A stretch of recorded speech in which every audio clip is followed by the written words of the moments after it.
Welcome back, everybody. Today, I'm going to teach you how to change your website name in Wix.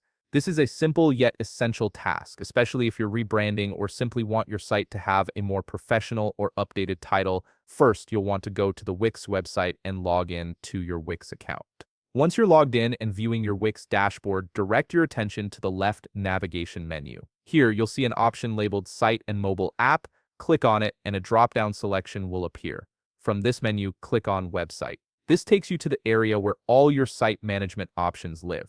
Now, you'll be able to see all the websites you have on your Wix account. Take a moment to look through the list and locate the website you wish to change the name on. This is particularly helpful if you manage multiple sites under one account, as you'll want to make sure you're editing the correct one. Once you've found the right website, head over to the website overview page.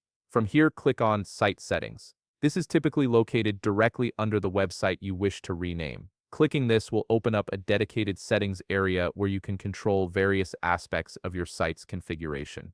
You'll now be directed to the website settings page. This is where the magic happens. Under the section labeled Site Name and SEO, look for the field that says this is your site name. This field controls the internal name of your website, which is what you'll see in your dashboard and what appears in certain backend areas. Click into this field and enter the new name you wish to use for this site. Make sure the name is clear, accurate, and reflects your site's purpose or brand. Once you've entered and double-checked your new site name, it's time to save your changes. Click on the Save button located in the top right corner of your screen. This finalizes the update and ensures your new site name is stored in Wix's system. You might notice a brief moment while the changes are being processed, so just give it a second to confirm everything has been saved properly. And that's it, you've successfully changed your website name in Wix. This small adjustment can make a big difference in how you organize and identify your sites, especially if you're managing multiple projects. If you found this video helpful, please leave a like, subscribe, and see you in the next video.